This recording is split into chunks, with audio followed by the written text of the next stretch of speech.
একীভূতকরণের সর্বশেষ শুনানিতে এসে আমানতকারী ও কর্মীদের স্বার্থে নিজেদের ভবিষ্যৎ বাংলাদেশ ব্যাংকের হাতে ছেড়ে দিলেন গ্লোবাল ইসলামী ব্যাংক পর্ষদ।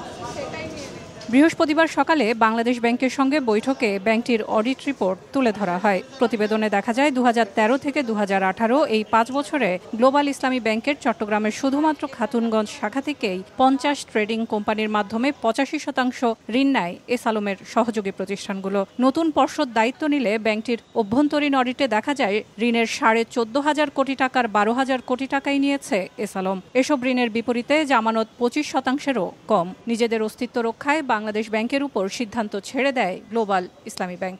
12,000 কোটি টাকার বেশি এখান থেকে ওই গ্রুপের হাতে চলে গেছে। তো ফলে সেগুলো এখন ক্লাসিফাইড, সেগুলো আদায়ের জন্য আমাদের যা কার্যক্রম আমরা ওটারও একটা ব্যাখ্যা দিয়েছি, সেটা বিস্তারিত এখন বলছি না। গ্রুপের লোন প্রায় 85%, এর বেশিও হবে। সরকারের সঙ্গে এখন বাংলাদেশ ব্যাংকের সমঝোতাটা হবে। আজকে মিটিংয়ের পরে এটা সামারি করে ওনারা নিশ্চয়ই ওখানে যাবেন।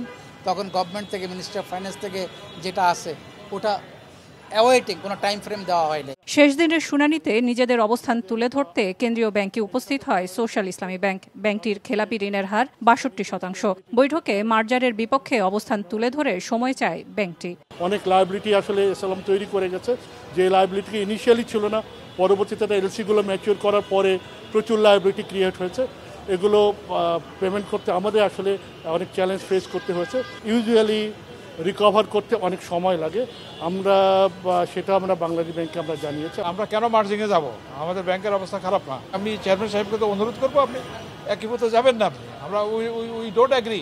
এর আগে একীভূতকরণের তালিকায় থাকা ফার্স্ট সিকিউরিটি ইসলামী ব্যাংক ও ইউনিয়ন ব্যাংক একীভূতকরণের পক্ষে থাকার ইঙ্গিত দিলেও ঘুরে দাঁড়াতে সময় চায় এক্সিম ব্যাংক।